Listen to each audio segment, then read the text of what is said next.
You're listening to the RMPodcast, the official podcast of Red Moon Productions. Here are your hosts, Brandon Davidson, Keith Cheatham, and Sean Sebastian. Enjoy.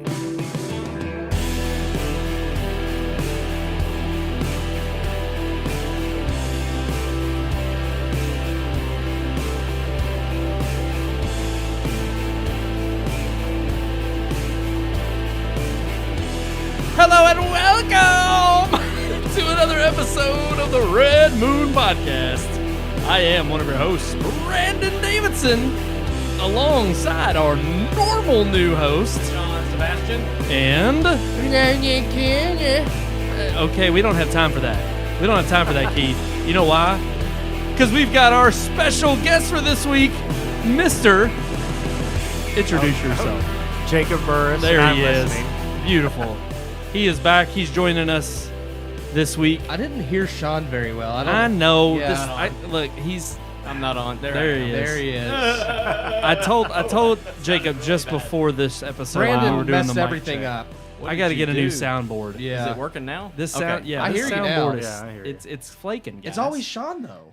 no, but it's either He's or. got me plugged into. I don't the know. bathroom. I've never cut out like No, that. you have it. It's between my input and Sean's input are flaking. I don't remember There's Brandon shorts in ever it. cutting out either. I think he's just trying to make excuses to make it sound like he's not singling you He's- out. I'm telling you. He's- You all always Sean, think. he's trying to get you off the show. Is what's I know. going He's on. been doing that for years. I'm Doesn't telling work. you. Y'all think I have some mad evil scheme, Mad evil. and one day I will All he's rule got the to world. do is all he's got to do is ask. No, that seat is yours. I'm just saying. You are forever endowed the normal new host. I hope you know that. endowed. I am. Oh, Mr. seen Burris, thank you for joining us this week. Thank you for the invite.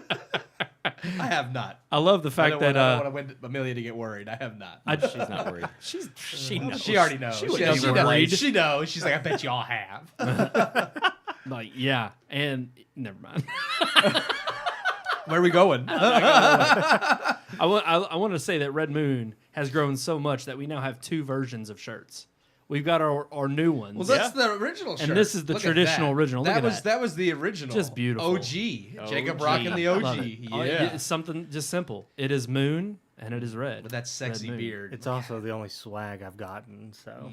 Hey, Well, well, the swag we've got. true. These were pressed on shirts, very kindly done by my mother. His mother. Testing out a piece of equipment at her work just before she retired. So it was like, hey, let me make these shirts and There we I'm go. out of here. Yeah. We got a great use your show. stuff before I leave. Bye. That's it. Everybody does that. Come on. Well, I do. Yeah. Hell yeah. You use your work related things for I your own usually pleasure. take things with me. My bad. Oh, that was my bad. Just don't like- tell anybody. I like that clink though, because that You means like that? That sounded. we're drinking a nice just beer that you shatters. picked up just before the Yes. show. A nice Rheingeist. It was very good. Zango. It is good. What I is like it? it. Zango what? Zango Crush. It's very good. It's very light and fruity, which It's- I know it's- some people don't like it. I like don't typically go depends for the on 'em. fruity. It depends on what they are. I far prefer the fruity to the sour. it. Oh, really? And I like this one just because it's got a citrus note Yeah. and it's very crisp. It's I not. like it's that. not. Yeah, That's it's very crisp. It's not the sour. you said though. it. Yeah. You said it was champagne, like kind Kind of champagne It like, is, yeah. but it's good for a hot. As good. No, hot that's as it is Miller outside High today, Life, the we have a- champagne of beers. No. It's a 110 heat index today in Louisville, Kentucky. So it was a hot one. Yeah. Yes, it was. So this is a nice, refreshing type of beer to have on a day like It is. this. It's a good crisp beer is perfect on a hot day. Now we got a great show. We all took a dip in Keith's pool just before the show. We well, did. Jacob wasn't able He to didn't. join. That's He didn't unfortunate. want to get sad. that beard wet. He's also here this week Actually, simply because your I your wanna wife is see out of that town. beard wet. Yeah. It'd be glorious. We could do I that. imagine. No, he's got me coming out of like a body of water, and it's just the water Slow just motion. dripping down. Looks like off some of sort it. of Like Jason Momoa. Phoebe Cates in Yes. Fast Times at Ridgemont High when she There comes you- out of that. There, Yes. there it is. But it's Jacob. It'd be amazing. Yes. He's like a Greek god rising Yes. out of the water. Judge Yes. Reinhold is jacking off to it in the bathroom. Sorry. Judge I mean, if you're going Reinhold. to talk about that Nice. scene, you have to actually say what was You going have on in the to. background. He's watching her out the window and slapping it. It's terrible. Great movie though. But well, there's another movie that's on the block right now that isn't so great. It would be better if somebody was slapping it in the movie. To Laura Dern. I ain't gonna lie. Stop. I leaned over to Sean in the middle of this movie. I said, I'd still go after it. I would. No. But Sam Neill has to be there too. He has to watch. I'd rather have Jeff Goldblum. No. See, Sam Neill has to watch. Jeff Goldblum gets to actually contribute. No. I want him watching like he is sprawled out in the first Jurassic Park. Yeah, the meme. Now he's got to be on the bed doing that. Yeah. Or maybe. And they even mocked that in this movie with him buttoning up the shirt. Yeah. Or I actually would prefer it if it was the fly version of Jeff Goldblum watching you poop. Just sitting there like twitching and eating his fingernails off. Oh. Gosh, his teeth are falling This out. is gross. All right, we got. If you haven't guessed by now, speaking of Sam Neill, Laura Dern, and Jeff Goldblum, we're reviewing the new Jurassic World film. But that whole conversation that you thought was just garbage and trash, well, that sums up what this film was. No, that conversation we just had was more entertaining. Yeah. True. Let's keep that going. Yeah. So here is our review of none other than Jurassic World Dominion.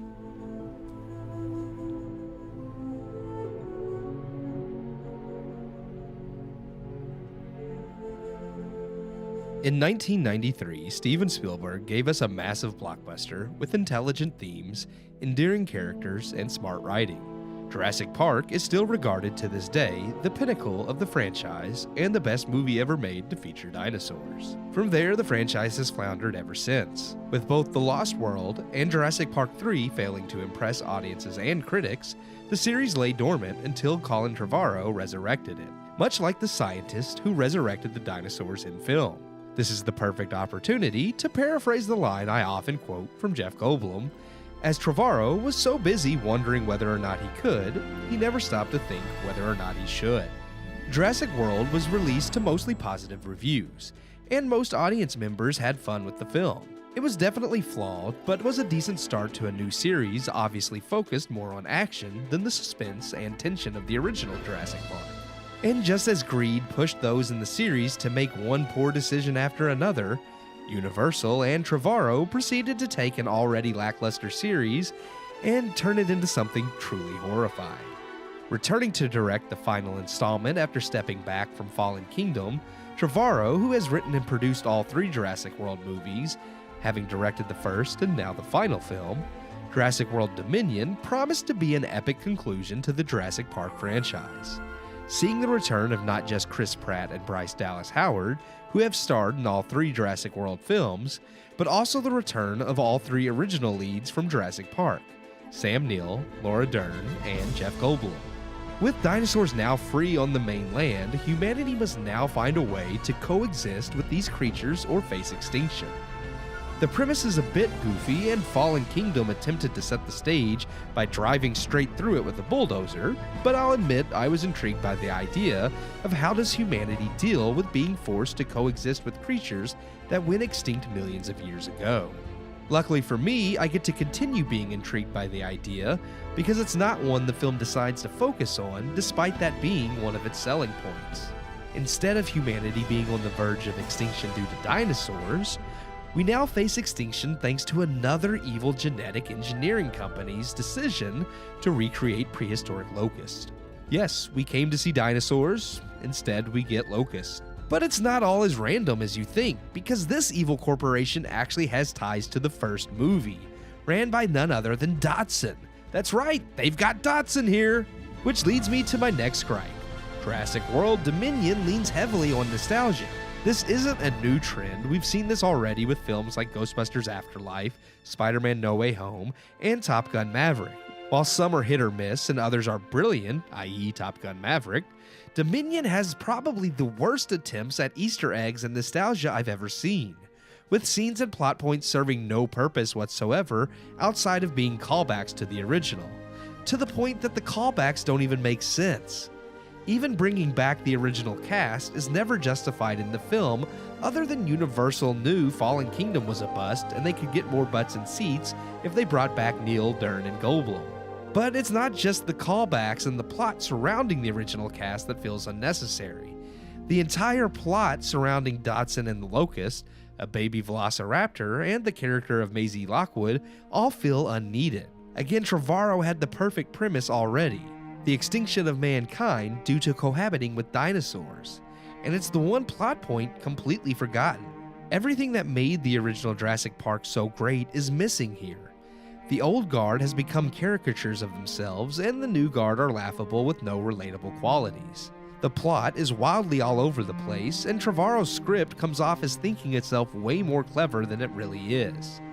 The original had deep themes, such as the consequences of playing God and quote-unquote life finds a way, with endearing characters. Jurassic World has nonsense, systemic corruption, with characters that don't matter.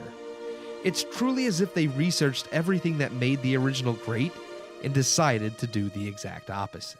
I give Jurassic World Dominion a total bomb.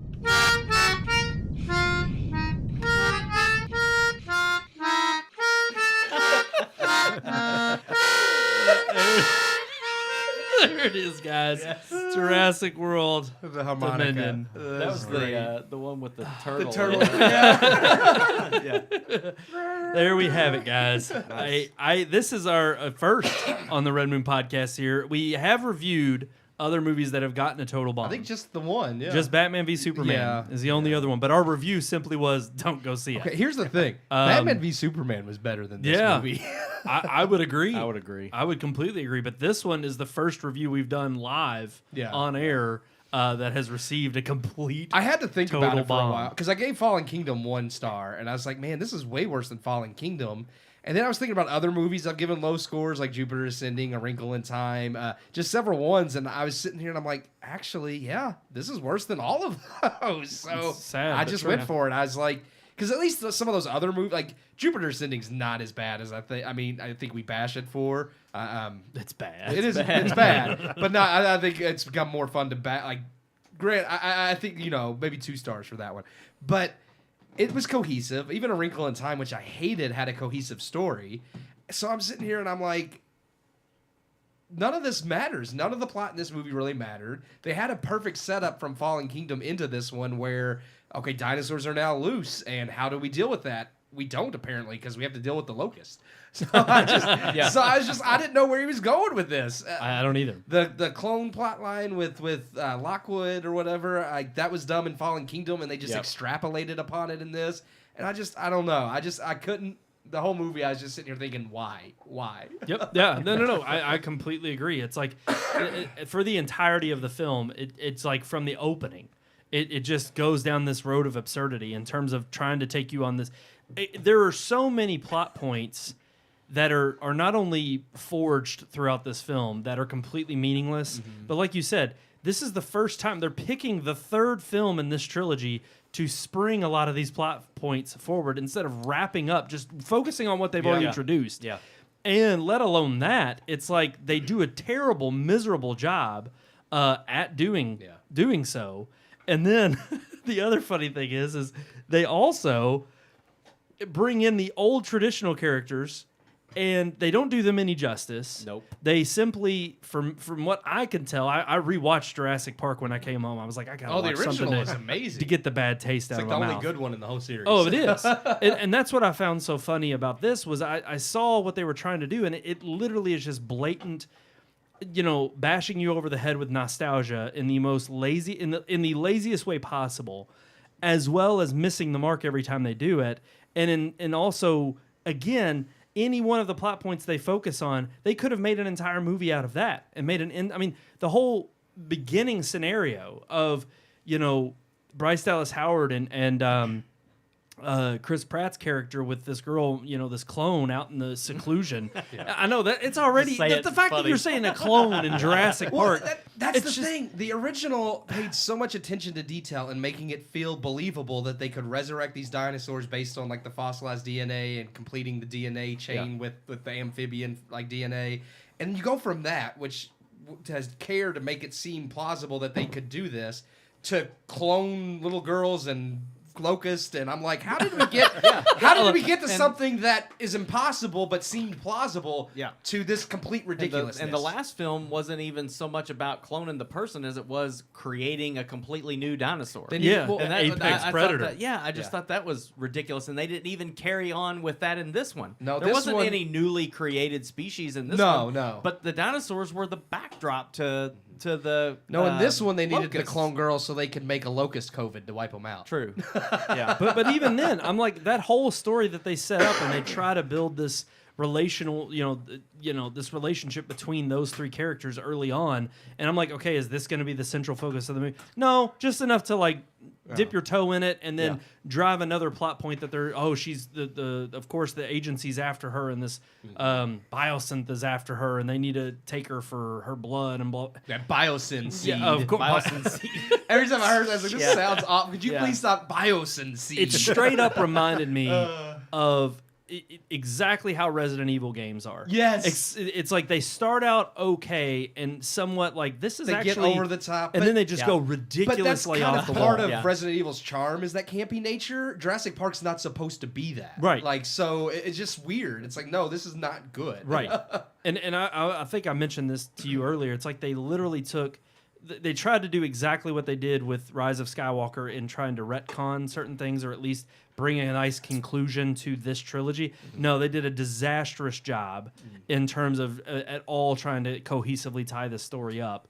It was just and I was bored through half of it. I was honestly just many moments bored. And they bring back the original character of Dotson, but it's not the same actor. They got Tim Cook to play him. So no, it's not Tim Cook, but the guy does look like. He They totally he was it was just funny. Shauna, what else did you think about the film? I mean, I agree with the review, although I did give it 1 star because Chris Pratt was in it, and that was literally the only thing that gave it any merit, any redemption, and he wasn't good. Like, No. I'm gonna have to talk to him, but I mean, it was pretty pathetic. I was bored through the whole thing. I kept looking at you said something to me about it once. You were like, I looked at my watch and you were like, dude, it's got 35 minutes left. I was like, where are they going with this? I don't know how they're gonna wrap this up. But I found myself paying more attention to my watch than I did to the movie. Yep.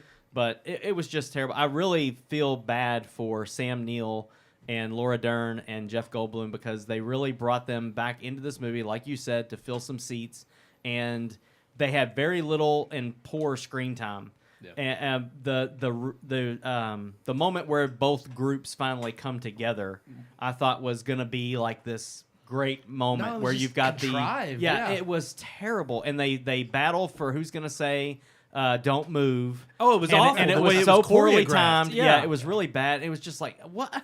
Like, I was like, either Sam Neill is senile, which I know he's not. It's just poorly directed. That's what Colin Trevorrow all over. Yeah. This whole movie. No, has I mean, think even when poor him and directing all Statler over meet it. each other again, when she walks in and he's like, Ellie Statler, and she turns around and she's like, Alan Grant. I Yeah. know. Like, we It's- know their names. Yeah. Like, if come you're on. a fan of this series, you know who they are. Yes. Why do you need to repeat their names? See, and I know you're all about Chris Pratt, but see, I'm into older men, so I was excited about Sam Neill and Jeff Goldblum. I was like, man, this is great that they're going to be back. But they were terrible. They did that. The nostalgia things were so forced, like you said. They even with Jeff Goldblum's character, like when they introduce him, they're like, "Oh, he's the world's most forefront chaotician," or whatever. And I'm like, we know that's what he does. That we know that's his profession. Well, and the only like, time that we see him even portray that side of himself is at the very introduction when he's teaching a class. Yes. And then from the moment on, he becomes the butt of the joke. Yep. He becomes I've got to have a humorous line here or there. He was the Tyrese Gibson of the movie. He had a dog that humped his leg so much he had a callus on his shin bone. Just saying. That is an actual line. That's in the movie. Best line in the movie. All right, let's turn to our guest over here, Mr. Burris. Yeah, I know you do a diligent, fantastic job of taking notes. I try. And critiquing things. Did you take those during the movie? I did not. Okay. It was an afterthought. An afterthought, a moment of disconnection, and ponderance. I was torn between 1 to 1.5. Not so much. I saw the original not Star Wars, Jurassic Park, classic, wonderful movie. And then I think I saw the second one, and then I saw the first movie of the reboot. Didn't see the last one, so You didn't need to. I Well, found actually, that I think out. it was the day right before, or the day we were going to see this. Jacob was looking for Fallen Kingdom. He's like, I can't find it anywhere. I got to rent it, and I was like, you'd be better off not renting it. Don't even pay for that. The only plot point from it you need to know is that the dinosaurs got loose and now they're on the mainland and there's a Again. little clone girl. Okay, Which is well, funny I see because that plot point, as you saw in this movie, doesn't even really. Yeah. And they doesn't don't even matter. explain it all because then they talk about now they've spread across the globe, but it's like how'd they move from continent to continent? I can understand the ones that swim Yeah. and fly, Yeah. but how did the land Well, ones get from? the T-Rex swam on the back of the Mosasaurus. That's right. That's to it. get to Europe. I mean, I know they said there was like an Duh. illegal trade breeding going on and stuff, so maybe that explains some of how they got across continents. But I don't. It was all just we very. know that there's the ships aren't even moving. They're Yeah. sitting in California in the bay. They're not going to Europe shipping dinosaurs. I just off. thought it was ridiculous. There's one scene of like the CIA and the guy sitting there watching this monitor. It's just Yeah. new report, and these people are being attacked on the beach. And I'm like, Yeah. first of all, I don't think the CIA is just watching monitors that Yeah. pop up new report. And secondly, why are they just sitting there watching people get attacked? Like, why isn't the government doing something about it? Well, because in that world, in Jurassic World, like people getting eaten by dinosaurs is as frequent as people getting shot. Yeah. In Yeah. Chicago, so they were like, "Oh, it's nothing. Another shooting. Another T-Rex ate a guy on the They subway." just- Like, literally by the end of I don't DLM. want to spoil anything. DLM. I'm sorry. Go ahead, Oh, Jacob. Yeah, you're Jacob, good, we, you're please good. go we ahead. derailed that. No, Yeah, it's yeah. all good. So I mean, like I thought, not in terms of the content, but just the general output. I thought the pacing was nice, just in the fact that like it attempted to move it along. Now, how they did it and did it well is a different topic of badness or whatever. But I think there was an attempt, like that Malta scene or whatever. Yeah, I thought that oh, was yeah. decent. Yeah, Not bad. It was good 007, action. yeah. It was about the only action scene in the film that I would agree deserved any kind of credit. Yeah. It actually looked like they planned something out. Yeah. Yeah, But I, I mean- I would agree. But I think like the end of that, like there was no conclusion. I was talking to Brandon on the way after the movie. I said, "What happened to that lady?" Yeah, and she that just guy, disappears. Like Well, some of the poachers they show get killed by the raptors, Yeah. but yeah, she just disappears. And I think you're right. The head guy, I don't remember what happened to him. So But a new head guy shows up towards the end. Yeah. Yeah. A new head Randomly. security guy just Yeah. pops up out of He- nowhere. it's like he pops out of nowhere and then he's all in black and it's like, oh, he must be the real baddie. must be the- Okay, yeah. I get it. no, All right. Dotson was the real baddie. Well, Nobody cares. no, Dotson was.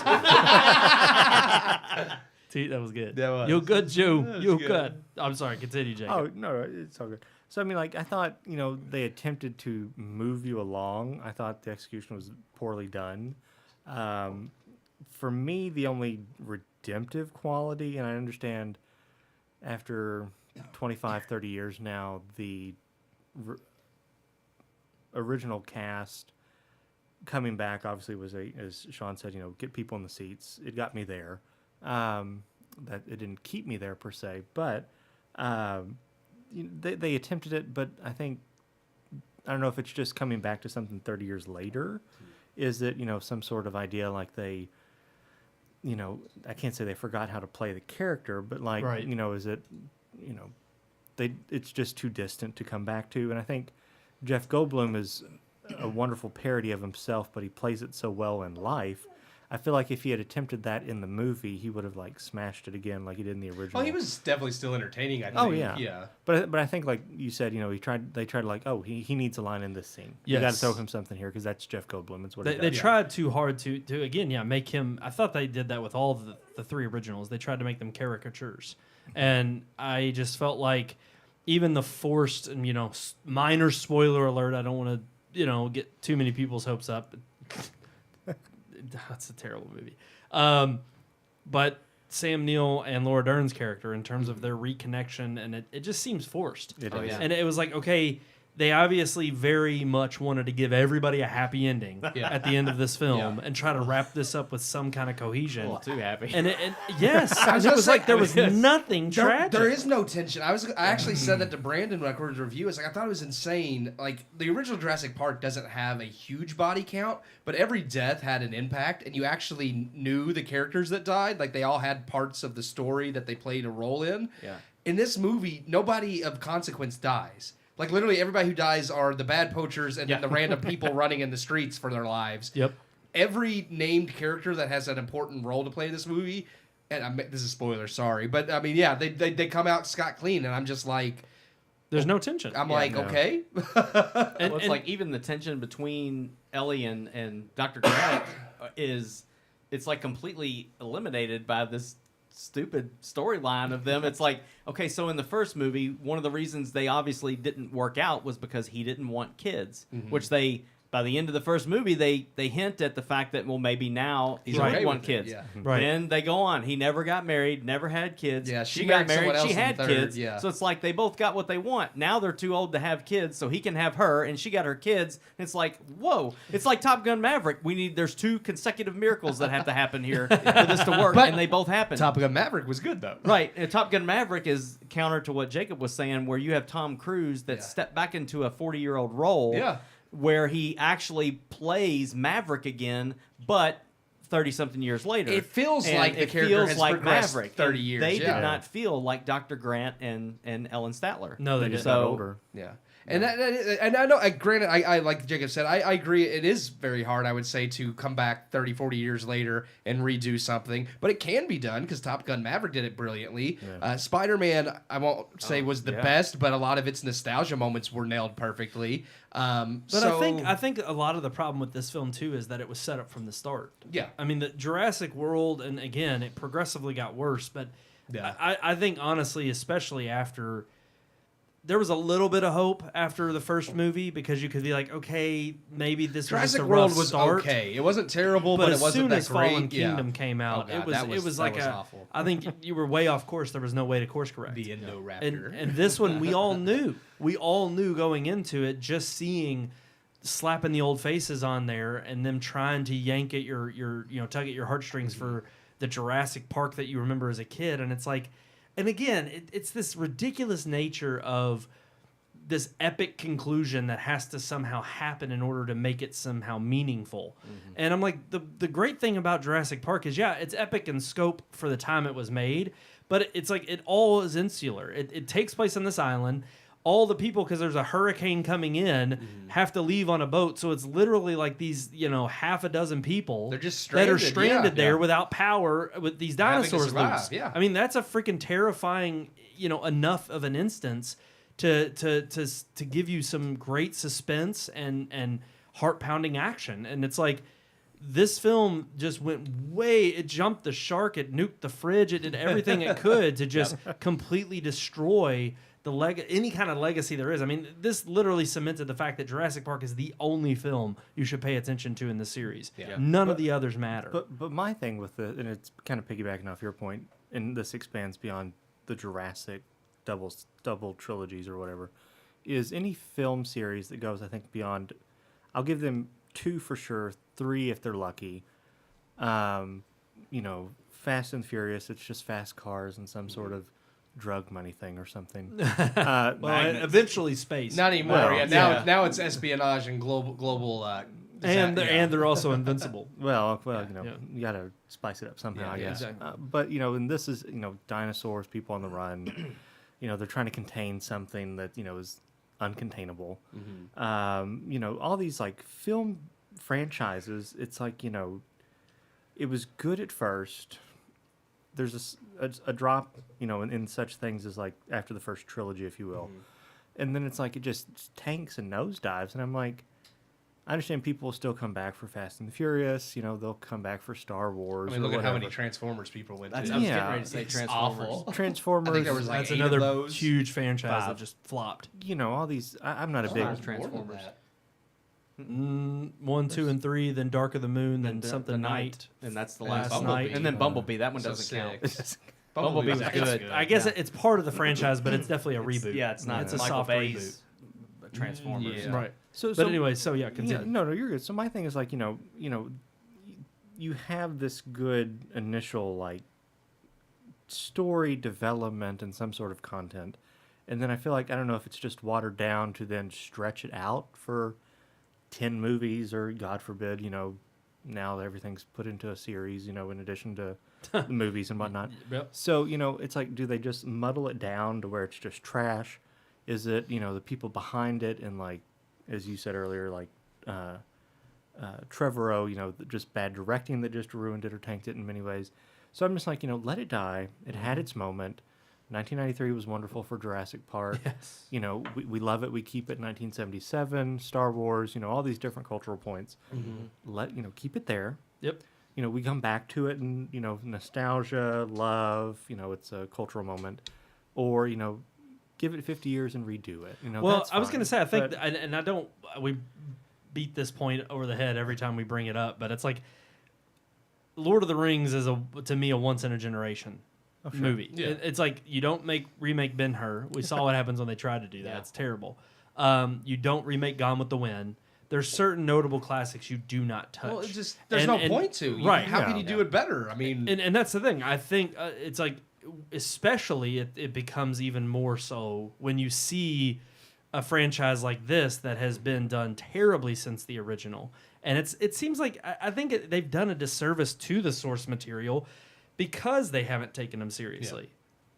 They've taken them as popcorn blockbuster flicks. well, that's exactly And- what and I think Trevorrow that's did the with problem. Jurassic World. Is he from the very first one? You could tell like this isn't a movie about like the suspense and the tension like the original one was. Like the original one, I mean, it's not a horror movie, but there are scary moments. Like there's moments where you're on the edge of your seat because you're like you don't know if they're going to survive, if they're going to be able to get past the raptors as they're crawling through the ceiling. I mean, there were genuine moments where you're just like, oh crap, like you don't know.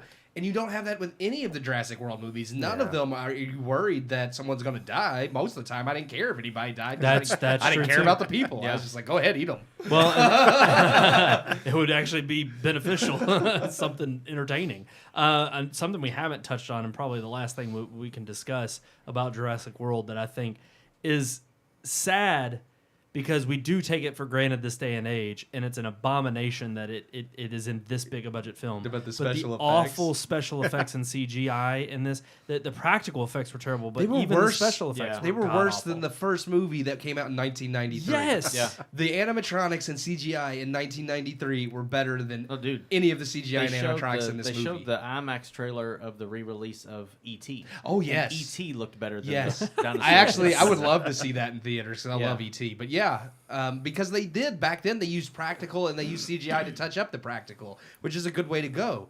In this, it was like they had either full-on animatronics, which looked like animatronics, like you could tell they weren't real, like Chuck E. Cheese. or they had this awful CGI that looked like CGI. I was like, there was scenes of the raptors that, like so you grainy. It was like they did everything with this fake film grain to make it all blend better. And it just looked like But the it rest of just the movie looked didn't have terrible. any Yeah, grain. it looked terrible. Yeah, it was just a terrible Every filter. scene with the Raptors had this terrible, like, real rough film grain on it. And I'm like, that looks nothing like the scene we just saw. Well, and the animatronics to me, especially these like baby triceratops Oh, yeah. things, God. they look like terrible, like hard plastic, like You a said toy they I looked would like get. the dinosaur show. Yes, Yeah. they Yeah. did. Like I actually I'm think the the dinosaur baby of the puppets- family. Those look better. Yeah. But it was. I was shocked to see that a movie of this caliber, this high production value, have that bad a CGI, especially in the type of franchise it is. And it's like, chalk it up to whether it was COVID or whatever. I mean, it's like, there's just no excuse. Yeah. And they had way too many dinosaurs on screen and way too many epic conclusions. I mean, because that was another thing that I couldn't stand is it was like, from them getting to point A to point B to point C, they just did these huge, like, they had these moments that were like, okay, no, this is where the tension's going to happen. This Yeah. is the set piece. Yeah. But in terms of actually getting from here to there, well, it'll kick off with a set piece, and then magically they just reappear at this next place. And I mean, we're just supposed That was to. a We're big supposed problem to I had. Is believe everything just worked out. Like there was never, because again, there was never any Yep. tension. It was just like when they all end up together, like they just all randomly end up in the same spot. I was like, how'd that In happen? this huge jungle. Yeah. Yeah. In the middle Yeah. of the jungle. Well, again, with They all just dinosaurs show up. roaming free, Right. Yeah. and they're Right. supposed to have traveled 2-3 And they miles just to meet, randomly and not run run into into each any other. any kind of dinosaurs at Yeah. all. Not only that, it's like everything that we think we know about dinosaurs says they lived in a much hotter and Yeah. more humid climate than we have right now. They had 'em in the and they had them in the freaking snowy mountains. They would not. You can't leave a freaking Yeah. lizard in its cage with the air conditioner running without a heat rock and a lamp, or it will die overnight. Like it is. I it's just remember common you sense. mentioning that during the trailer, and I was like, surely they're not going to be that ignorant to Oh, not no, mention I it at all. I in was the film. waiting for 80% them of the to movie say- was in the snow. Yeah, I was waiting for them to say, "Oh The no, we Italian engineered Alps, them yeah. that way. Yeah. We engineered them to be able to survive Yep. or something," and they never say anything like that. Yeah. Yeah. Just like, One final thing I would like to say about the Sure, movie sure. is, and I think we can segue with this, is if at the very end, everything's everything's on fire except all these dinosaurs in this like protective donut hut building structure. It's the Apple campus. Yeah, it was very infinity looking. Yes. So my thing is they should have just thrown all the film in the dumpster fire and just called it a day and locked the door in True. the studio. Yeah. Boom. Yeah. Yeah. I agree. We can all coexist without these movies. Yep. Yeah. Absolutely. Or again, on the Matt Damon scale, so many people could have been helped. They could have provided so much many water. They countries. could have literally brought dinosaurs back to life with the money that it took to make this movie. Yep. We could have at least already had one T-Rex bread. Right. Yeah. No doubt. Alrighty, guys. That's it for our Jurassic World Dominion discussion. It's bad. 0. That's right. For the first time on our live shows, 0 out of 4 stars for Jurassic World Dominion. Do not, unless you're just the least bit skeptical or curious, there's no reason to go see this film. I mean, it's atrocious. I would hate watch yourself, The go see Lost it. World and Jurassic Park 3 over and over again before I ever watch this again. Absolutely. Absolutely. Alrighty, guys, we're going to head on now to our headlines, so let's move right into it.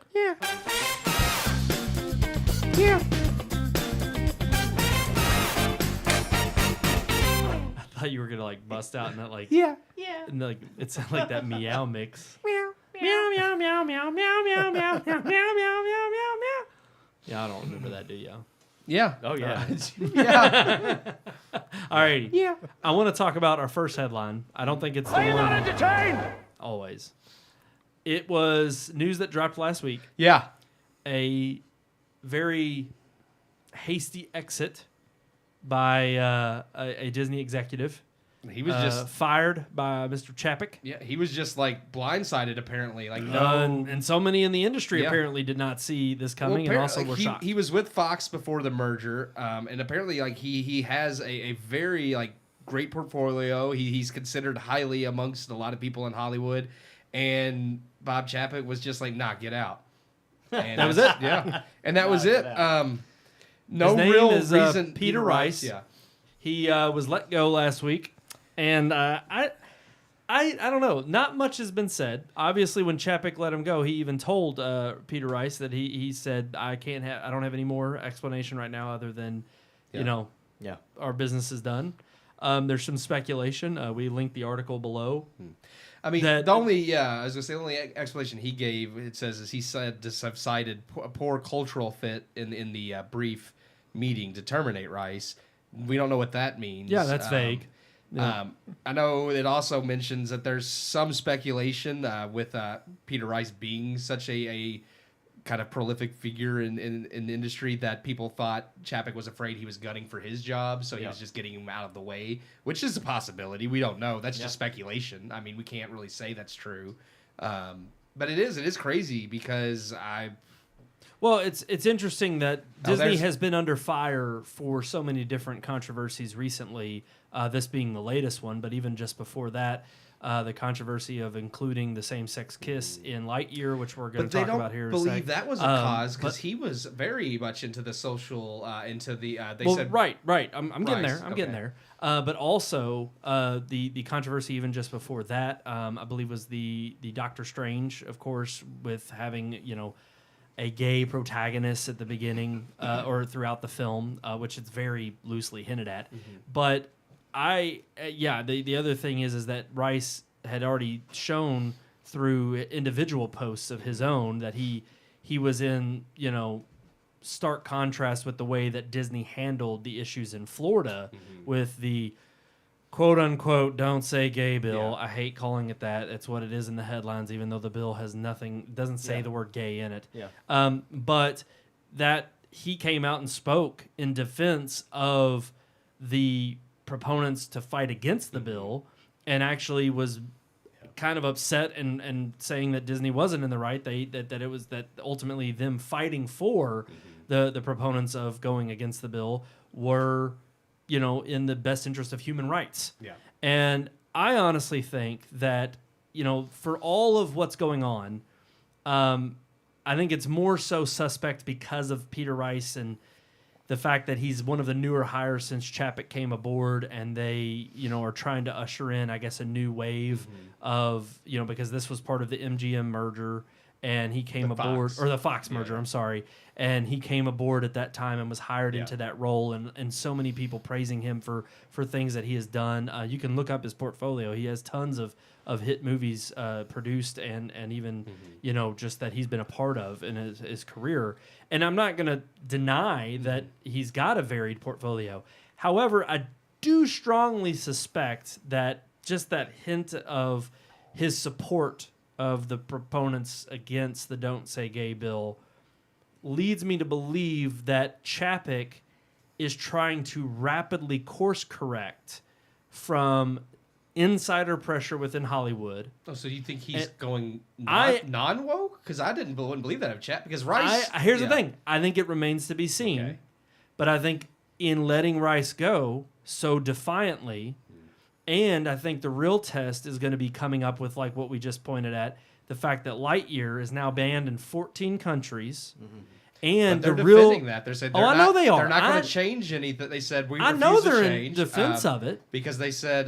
but here's the thing. Money talks. Oh, I know. And at the end of the day, if the U.S. does not show up to support this film, I don't think it's not going to be number one. I don't think Lightyear is going to make buku bucks at the box office. But if it doesn't show near the success of what is traditionally known as a Pixar film, it will be a huge red flag to, I think, Chapek and other Disney executives, whether they want to fight along with this woke crusade or not. The same way that Netflix had to face the music when they launched the Ricky Gervais special and defended Dave Chappelle recently. Mm-hmm. And the thing is they ultimately had to come out and fight off the woke crowd. And guess what? They staved off the crowd. Mm-hmm. They beat down the loudmouths. I agree. I think that when it comes to losing money, they're definitely going to go wherever the money is. I just didn't think that was why they canned Rice at the moment. I don't know. I know. I think it's a little too early for that to be like, okay, well, we're getting rid of all the woke people now because it's costing us. I don't think they're at that point yet. I kind of do believe maybe he felt threatened because Chapek just seems like that kind of D-bag. Well, he's done it once before, according to the article. Yeah, because the insider had said, like, this is like the second time, and he said, my theory is Chapek was actually, just like... They pointed to the other 3 times. Yeah. With Iger and Eisner. Yes. Yeah. And they said, this guy's trying to take me out. F him, so he did it first. Now, and again, this is all... That was not... That was a... No, it was an industry... That's what he says. An industry insider says, my theory is Chapek thought, this guy is trying to take me out. F him. Yes, but I don't want people to... I didn't want people to misconstrue and think that's what Chapek said. No, I said... I didn't think that was verbatim. I said it was an industry insider before I said that line. Yeah. I ultimately believe that this... Again, I don't know, but that's because it was in a secret meeting, and even Peter... Yeah, we don't know. The reason why I'm leaning more towards the covering your, CYA on Chapek's part is because he gave him no reason. Yeah. And like they explain also in the article, this is typically done in the industry when you use a high-profile person like this and let them go. It's usually, we're going to let you go with a high-stakes profile production, or this is going to be your swan song, and we're going to let you gracefully... Yeah. The previous person who bowed out just before he did... They announced their own... They announced it like 14 months in advance. So the fact that he was just let go out of nowhere, I think, does raise some red flags. Yeah. And I'm speculating, obviously. Well, that's all I'm doing too. The reason, it was so, with it abrupt, is why I was thinking maybe it was a personal thing, because it was no reason given. It was so abrupt, and I'm just like, that's so weird. It's like Chapek didn't actually have a real reason, so he was just like, you gotta get out. You gotta get out. What about you guys? What do you all think? I mean, I just agree with some of this article where he says that's bad for the morale. It is. Look at what Disney's already been through and what they're going through in their pocketbook right now, because their stock is down, their ticket sales are down, their prices have gone up because ticket sales are down. It's just very, it's a lot on their plate with kind of diving full force into the woke ideology, and I feel like it's coming back to bite them in the butt, like we all kind of figured it would. I think it's happening a lot faster than I thought it would. Do you think that, regardless of whether or not it's a course correct of letting Peter Rice go. Do you think it was a bad move to do it at this point in time? Well, yeah, timing-wise, because that's what people are going to think. People are going to speculate like you are. People are going to think, oh, well, this has to do with this, what's going on at this place and time, when it might not have anything to do with that at all. I mean, we don't know anything at this point. There could have been sexual harassment stuff that'll come out later. There could have been any, I don't know. But it just forces people to speculate because of what else is going on right now. Well, it's actually, this has happened before at Disney. When Michael Eisner was in charge, he came in and tried to clear house and was getting rid of anybody who had been with Disney for years, and until Roy E. Disney and some other board members got him out and Bob Iger took over. So it is kind of interesting to see history repeat itself in the sense that now here's Bob Chapek, who's already let go. This is like the third person, and it's like, what's going on? It's almost just like back in the late 90s when you saw Disney kind of crashing before they came back up after the Renaissance. It's almost like a similar trend where it's like, here's somebody who was coming in with all these whatever ideas Chapek had for like we said with Lightyear and all these things that they're doing, and now it's biting them in the butt, and we see kind of chaos going on at Disney. So and it might take someone like Bob Iger to set it back on course again. See, I don't know if they'll call Bob Iger No, back. I meant someone. I don't mean him. Right, okay, yeah. But it is because he interesting did oversee a kind of another after Eisner kind of took it down. Bob Iger brought it back up with a lot of the deals. Well, I made did with find it Pixar interesting that just before COVID, because Bob Iger he had already mentioned he was stepping down, and then COVID hit, and he stayed on as a co-CEO almost throughout the year of 2020 until it fully got handed over to Bob Chapek. And I don't think it's been bad PR since Chapek's been in the chair, but at the same time, I think it's extremely telling too that because of all of the bad PR and bad press, that the board has not chosen to extend beyond his 1 year contract. That's up in just a few months, and they said it's kind of unheard of that at this point the board wouldn't be considering that and almost call it a guarantee if they really thought that it was in good hands. Yeah, they said most boards renew your contract well before a year if they want to keep you on as CEO. And so I think it's questioning too is this kind of one of those things where he almost is kind of cleaning house in the way he thinks is best before he has his swan song, and they say bye, see you later. Then maybe they bring Peter Rice back, or is it one of those where they say, if something starts to turn course here in the next few months, they say, all right, well, we'll let him take another stab. They never should have got rid of John Lasseter. Yeah. Now that I 100% agree with. Absolutely. Jacob, what about you? How do you feel about this? I'm a far outsider here in Kentucky compared to the world of Disney. This is more personal experience. I feel like when there's a new management, I feel like there's an overcourse of correction, maybe not so much in terms of outlook and goal. That I don't know much. I know nothing about Bob Chapek, so I can't say what he came in with, what his vision was, or where he wanted to take it. But in terms of my experience, when there is some sort of new member of management, they come in heavy-handed, and they want to say, this is how it's going to be. This is the new thing. This is what they did. This is how it's, this is my new thing. So I don't know if, could have been a butted heads personality dispute between him and Rice. As Sean said, something that we don't know yet that may come to light. But I feel like it's just one of those things where it's this person's doing things differently than what I want to take it into. So he's going to be my example for everyone else. And then the article cites, everyone's like, am I next? Right. How's this going to? Because everybody's the dominoes fall. Thinking they're on thin ice. Mm-hmm. If that hammer comes down on me next, it's like I'm out. Yeah. And is this going to be the way the dominoes fall? And then it's like, is it going to be one right after the other? And I do want to talk about the controversy of course, the Lightyear ban in the 14 countries.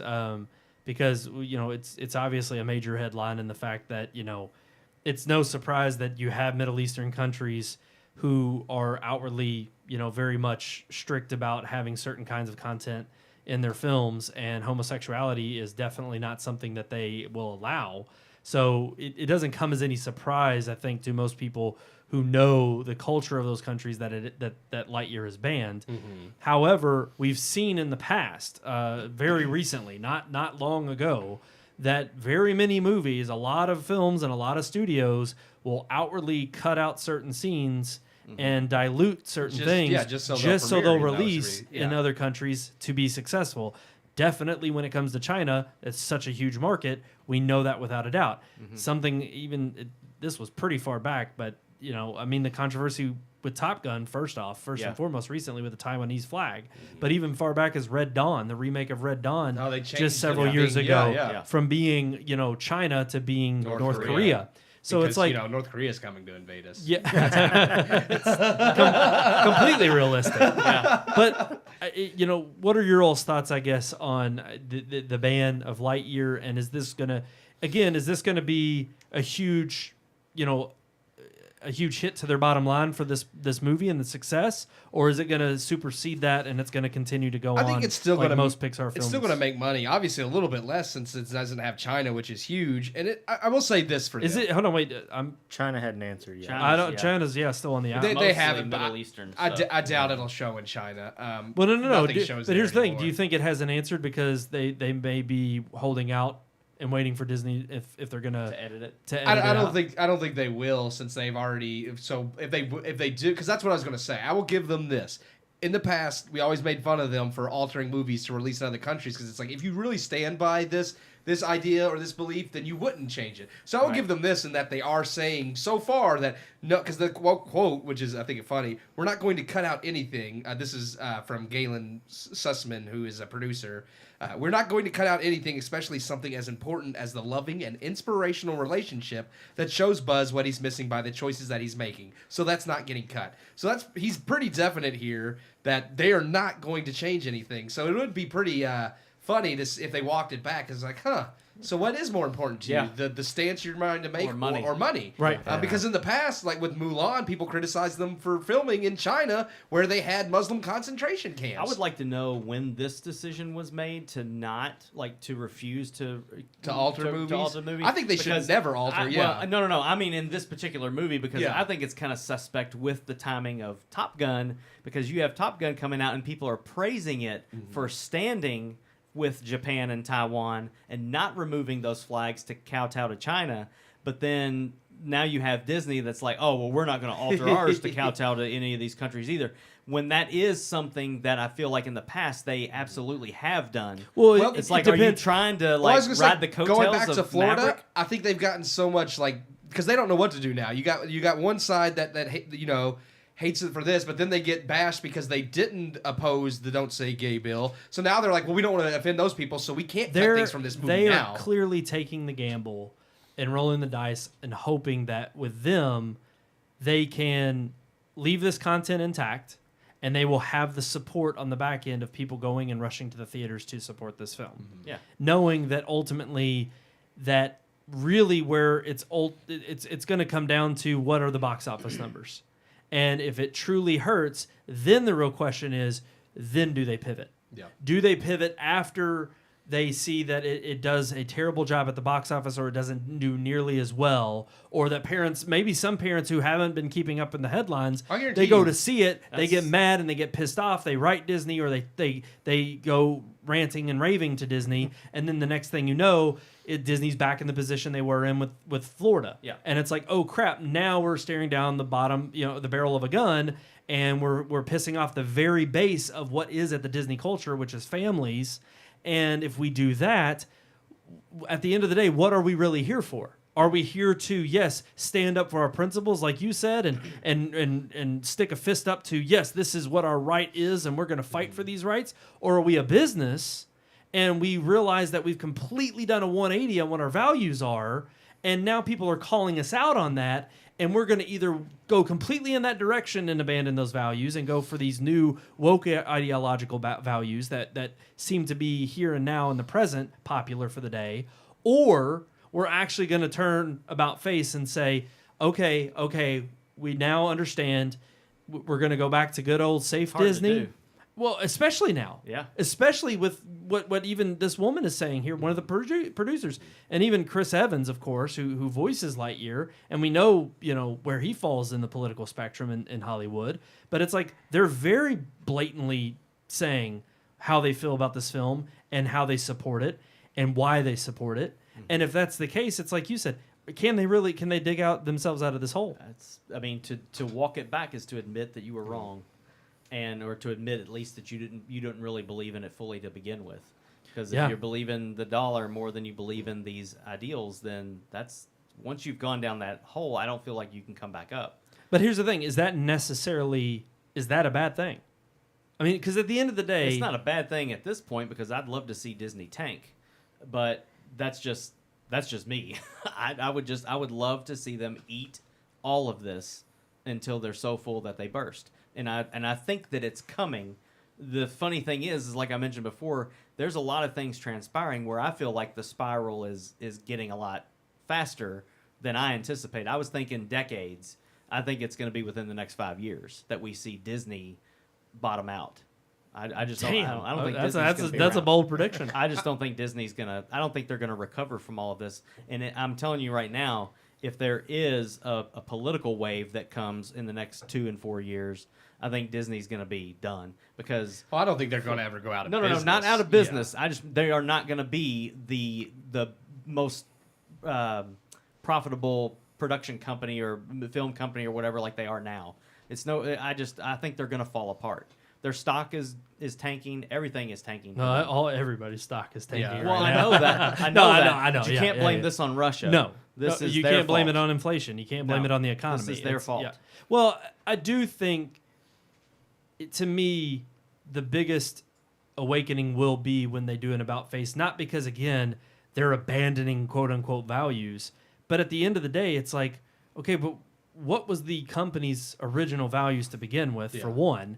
And two, at the end of the day, what are you in business for? And why does your business somehow align with this ideological presence in this moment here and now? Why is this something that now seems to somehow become your striving fight for the day? It wasn't but 2 months ago that we just heard the leaked conference call with the woman in Disney who was talking about how her job was she was going to make sure that she could find any way, shape, or form to put something queer into a Disney project. And it's like, why is there someone working at Disney where that's your motivation? Yeah. Never mind, it's like, okay, if you're queer, you're gay, or LGBT, whatever, and you work at Disney, so be it. But why is it that you have this agenda as your utmost responsibility that you're putting forth at Disney? Yeah. A company where that's not even what should be celebrated. That's not even what the main purpose of the company existing is. Yeah. And so to me, it's like I feel like any kind of backsliding would bring them back to reality to the point of saying, okay, we've strayed too far from what our purpose is, which is just to make family-friendly content that anybody can enjoy no matter your background.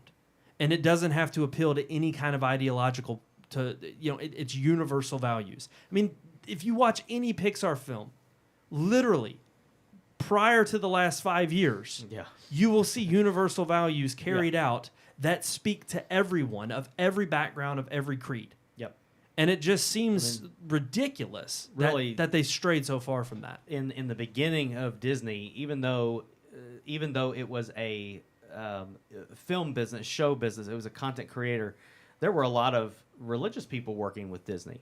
And there was a lot of push for a lot of the stuff that they created, the shows and things, to be like Christian family values. And they actually made sure that wasn't something that they forced on everybody because they wanted not just, Christian households to enjoy it. They wanted everybody to get to enjoy it.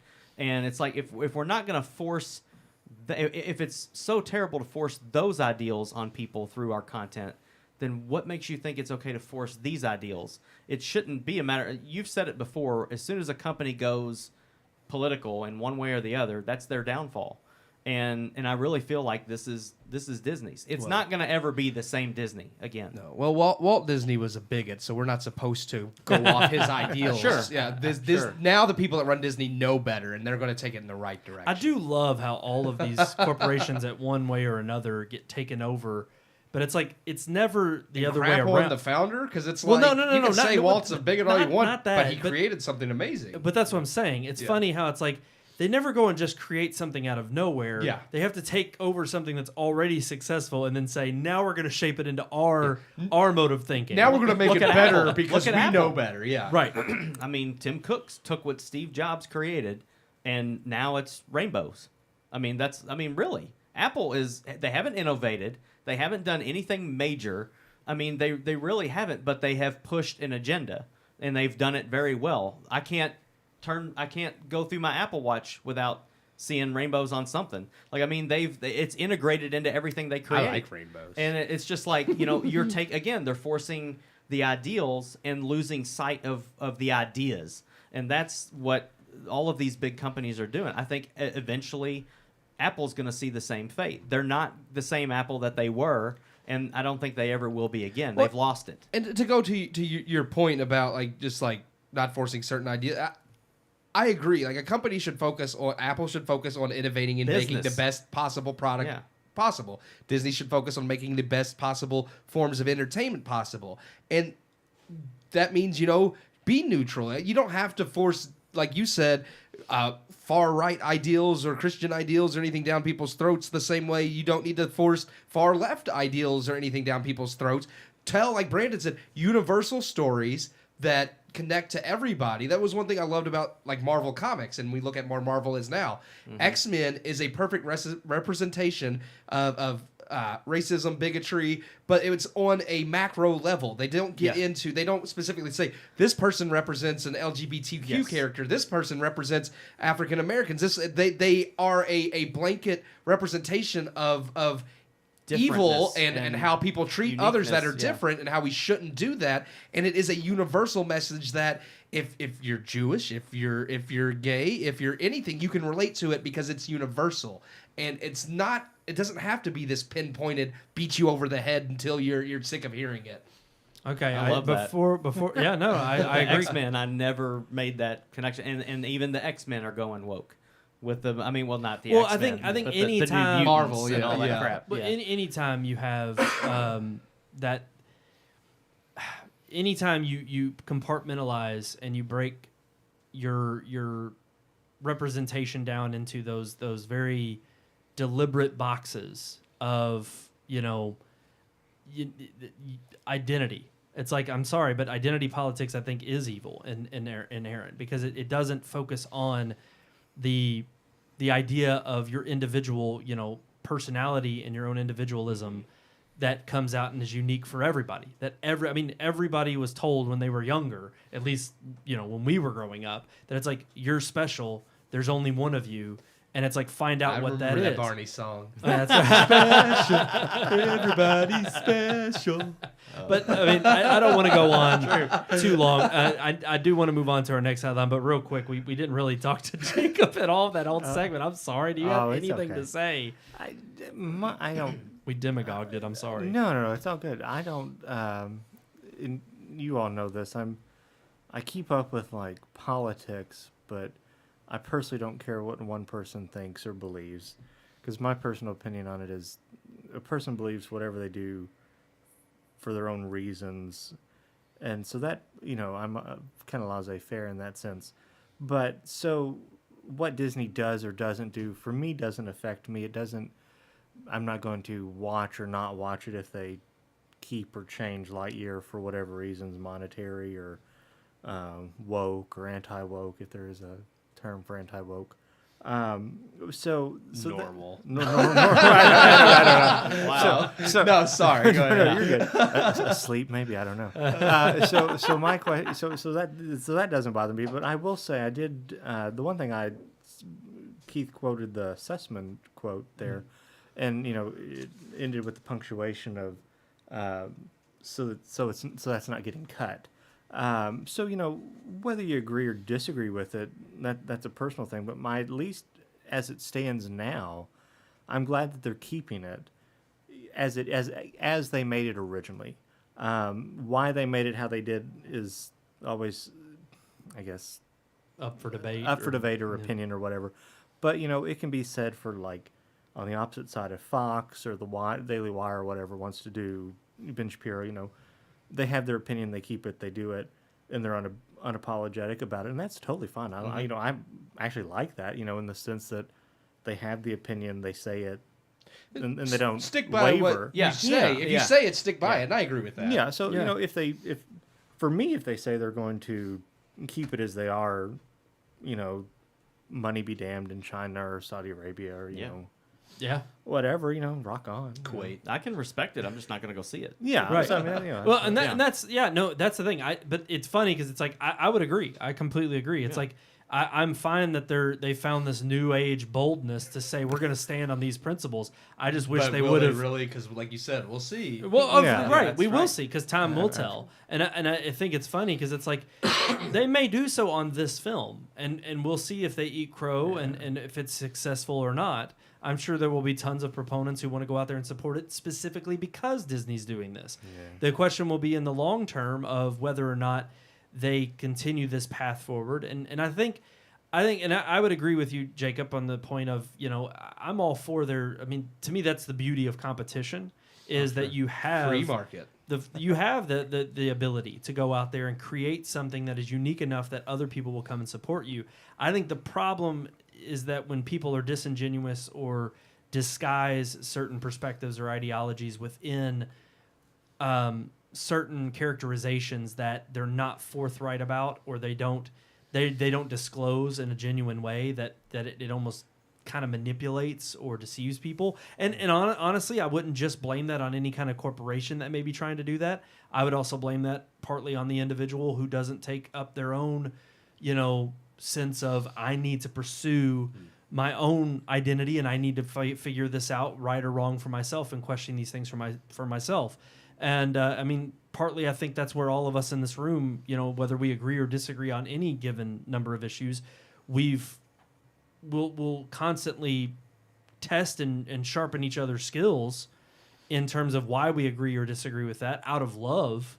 And I think that's the difference between us amongst, talking about some of these bigger pressing issues when you're talking about a corporation and when you're talking about on a social cultural level where you have to be kind of ambiguous or abstract because you are talking about something that is, I think, going to affect future generations or the indoctrination thereof of certain people who are going to be exposed to certain content. And I think it's best to at least be honest about what that content is and why it's being made. And that's my only hope is that these things continue to be, looked at and considered when approaching these films so that people don't blindly just walk into the theater and they see something and they think, oh, wow, that was not at all. Just like Jurassic World. I wasn't expecting that turd that we got. Yeah. But, I was able to walk out of there and thankfully say, well, that's, 2.5 hours of my life I'll never get back. But thankfully I've been there, done that. Okay, I'm moving on. And I won't give them any more of my money. I think at the end of the day, and unfortunately it is the business model of businesses these days, in many respects it's something on paper, but I think the bottom dollar is truly the bottom dollar.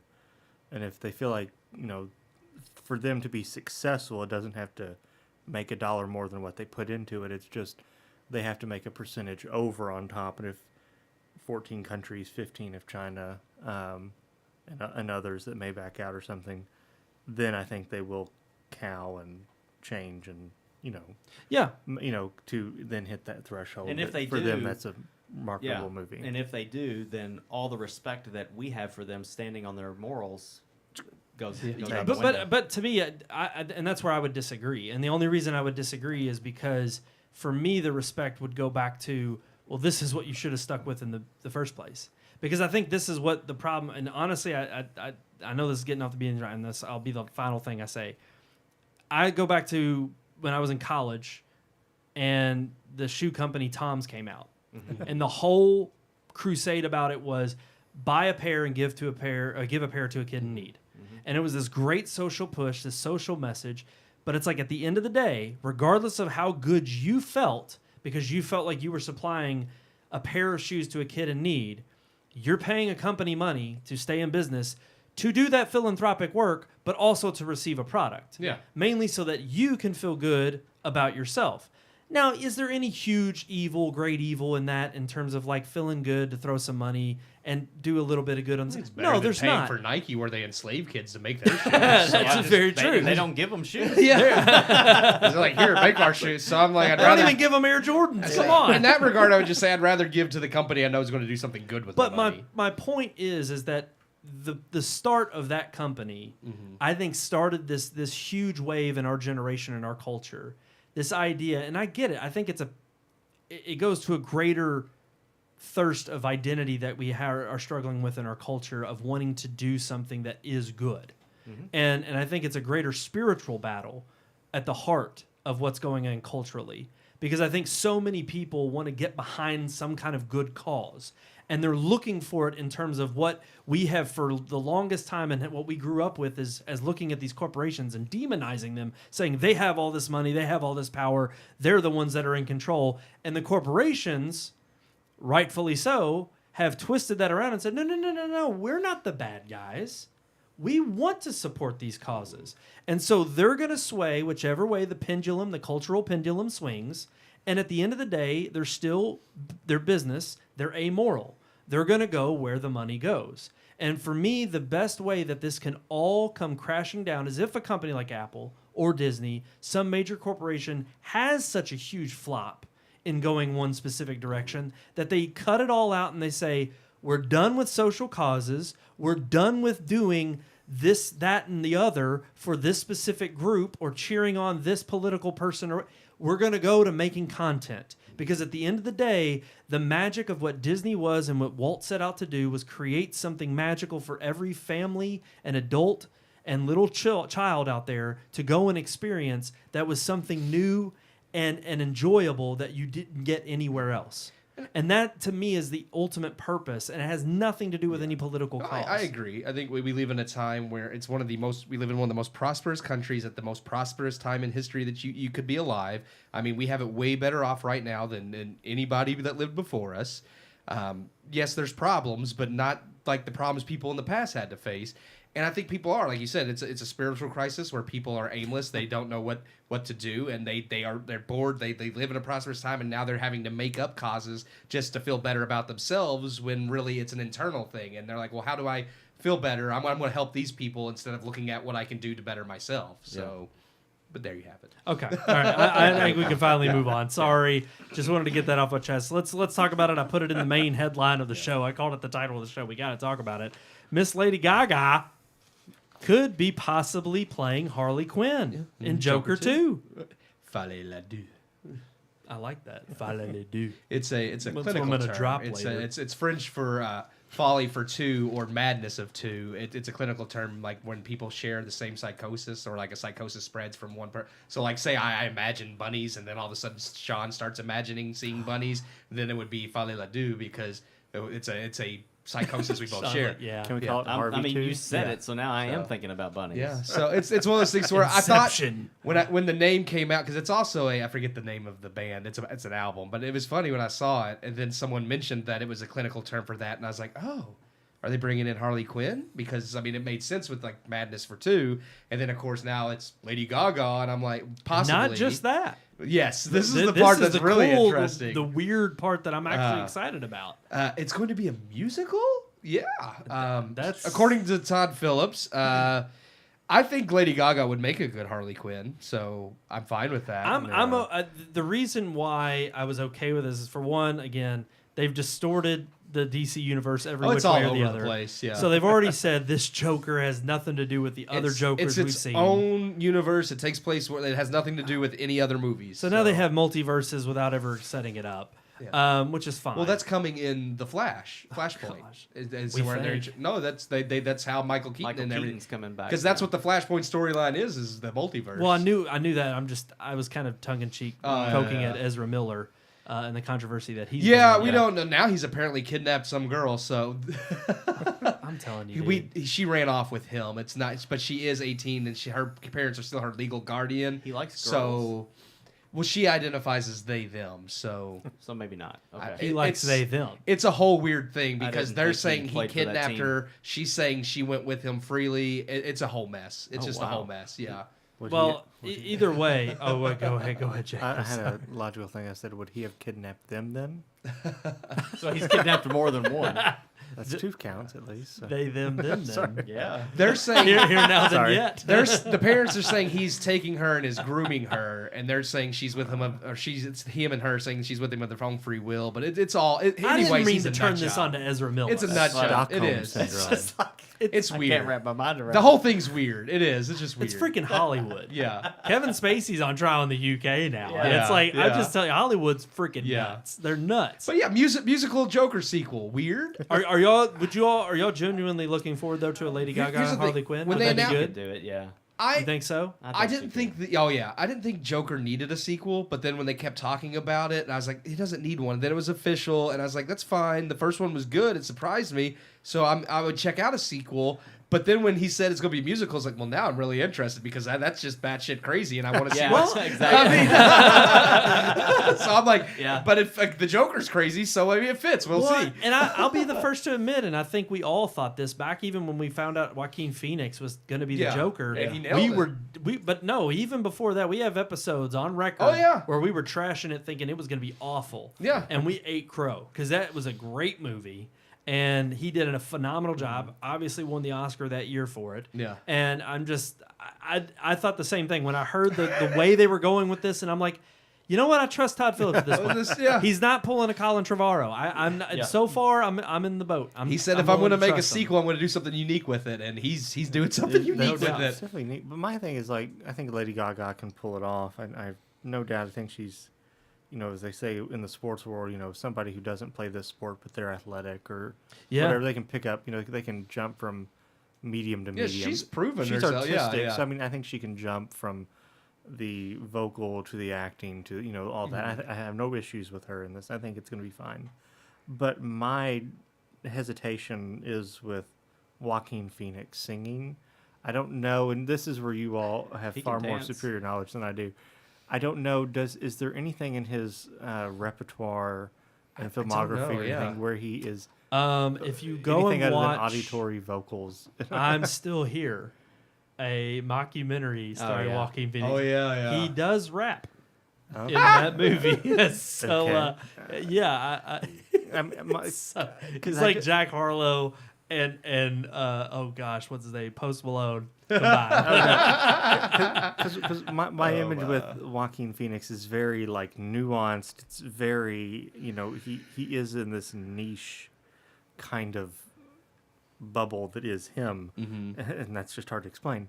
So I question his ability to then break out and try anything, not try, but like execute some sort of song and dance routine of.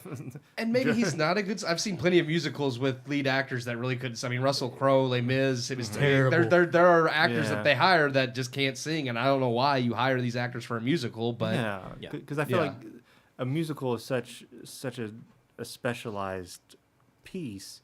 I think everybody That- should just hire Hugh Jackman for all. Yeah, I mean, musicals. because like I think he they can should. do I mean, it. Christian Bell nailed Newsies.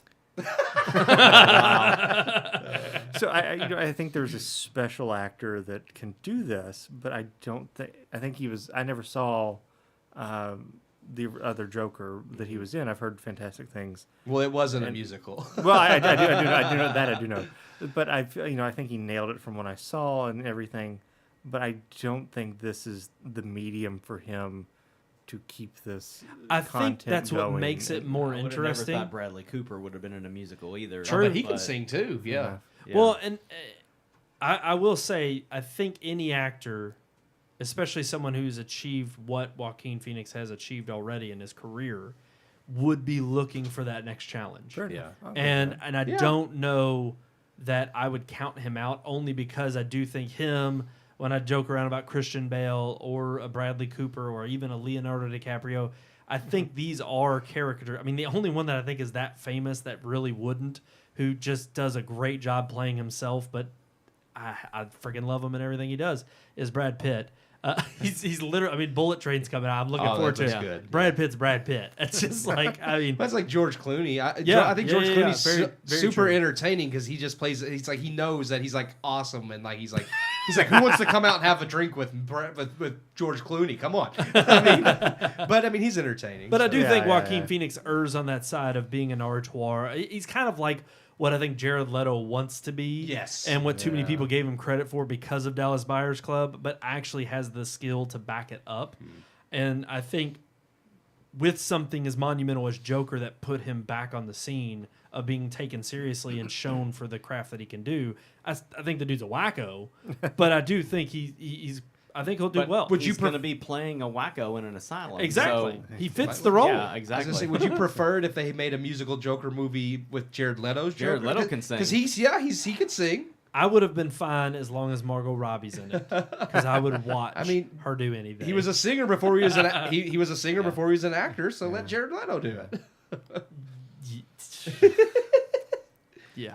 Well, you want to move on to the next Yeah, topic? we're done. Let's move on. We're going to actually move on. Philip to- Baker died. I just want to throw that out there. Yeah, there Yeah. you go. Thank you. I've seen him in others. I mean, I don't know his work that well, but I mean, it's fine. I included it in the headlines. I didn't want to bring it I up. just wanted to say it Yeah. because I thought he was significant enough to say it, but I don't know his work that well. So He was a good character actor. His big yeah. role that I mean, a I lot of remember people him from mentioned. Boogie Nights. Yep. He was also in an episode of Seinfeld where Yeah. he played the iconic Yeah. librarian that came back and Yes, wanted his book back. I was never a huge Seinfeld fan, so I can't really. No, I tried to get into it. I'm slowly tried- making my way through the series on I've Netflix. tried a few but- times, and it's not that I think it's bad. It's not me. I don't know. Okay. Yeah. All right, let's move on then to our multimedia segment. Yeah. Let's do it. Multimedia.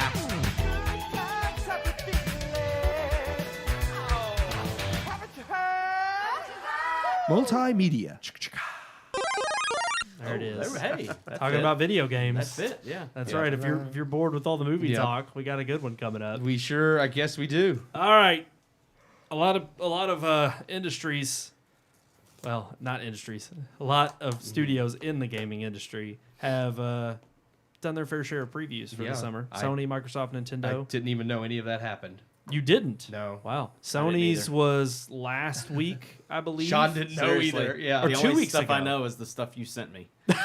Yeah, it. the links you sent was the only thing because I didn't know they were doing any major events like that. Yeah. Well, I just- basically E3 shows you how much I keep up with gaming now. has E3 has been abandoned. Oh yeah, no, I did know that. For pretty much the last several years. Yeah. And so now all of them kind of They do their own show. Yeah. Well, they do like monthly or bi-monthly reports. I knew almost. Sony had theirs. I will admit. Okay, I did know Sony had theirs because I have a PlayStation. Microsoft I don't really follow anymore because they haven't impressed me in a long time, and Nintendo I just kind of pick up here or there. So Yeah. yeah. But I will say that I am looking forward to some of the games that are coming out. Well, A tell big- us about them because I don't know. Y'all were supposed to read up.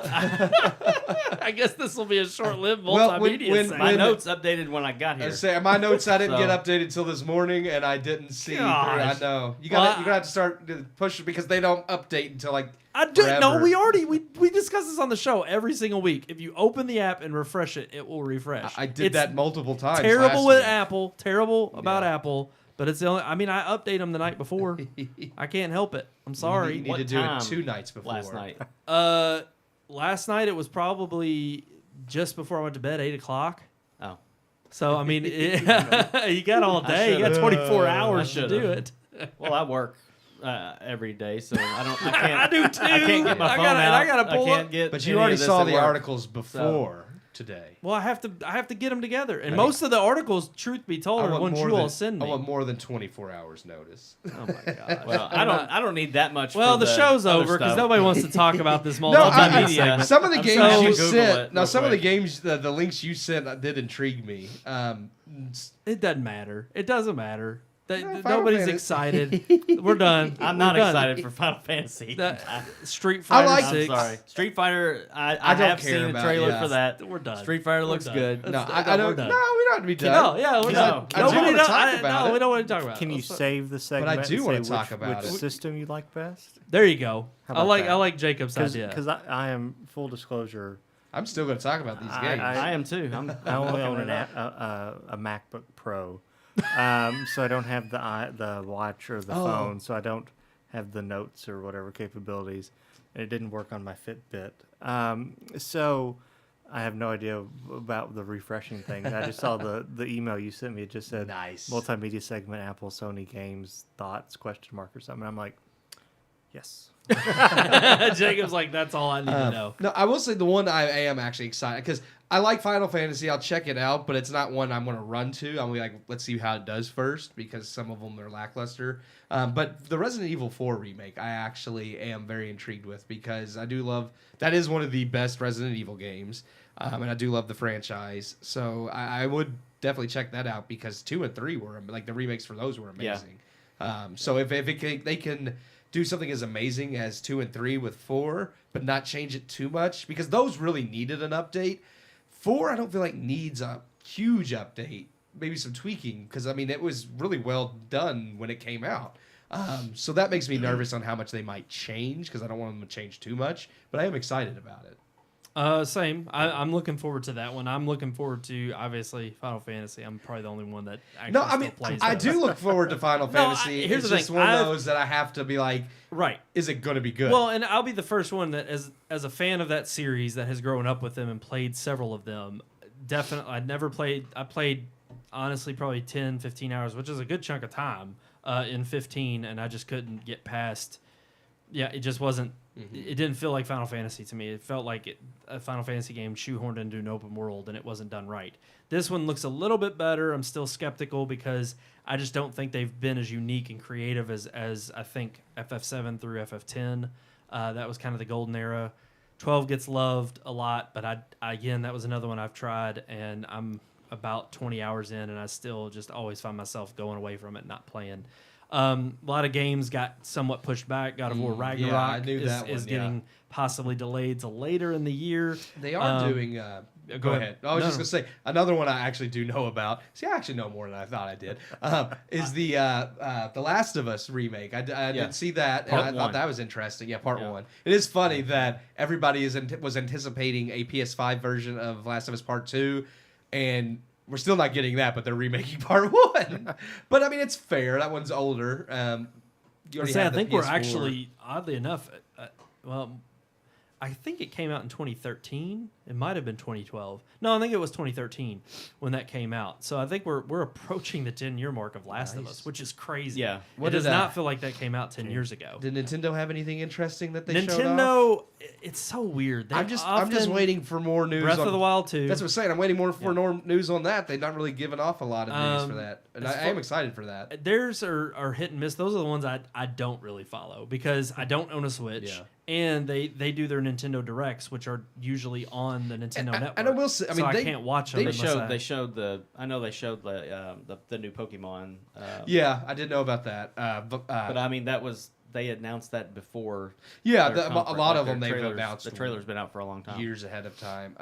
But Microsoft, they actually had a huge reveal with regard to, because Bethesda's huge since that buyout. It's like, what have you done for me lately? Starfield got a reveal. Yeah, and I do want to Starfield play that. I do. And I was going to say, it being a huge, massive exclusive for Sony or for Microsoft. That's a Destiny, though. That's like one of them games they've been talking about for 10 freaking years, and it's maybe finally coming out. The difference is, do you think it's going to live up to the hype? I think Bethesda has a better chance of it living up to the hype than Bungie did for Destiny. Yeah, okay. Yeah. And I'm not saying that Bungie didn't do that with Destiny. I never got into Destiny the way that I thought it was being hyped to get into. I did early on, but it became very lackluster and very repetitive. Starfield, though, at least is. I mean, it's at least it's not kind of like it's not an MMO like Destiny, right? I thought it was more like that. I'm not too sure of. I thought it was more like Starfield Elder Scrolls. It's all online, though. Okay. Yeah. So it's like Elder Scrolls Online. Gotcha. I think Only so. in space. I'm pretty sure Starfield is like all online. Well, now I'm less interested. So, but that's okay. I don't get into the like Destiny I liked, but sometimes when they're all online, like I feel like story elements take a dive. Like they're not as fleshed out as like even Skyrim. Like all the things you could get into was so fascinating, and I love Agreed. that. And I kind of like when they have that attention to detail.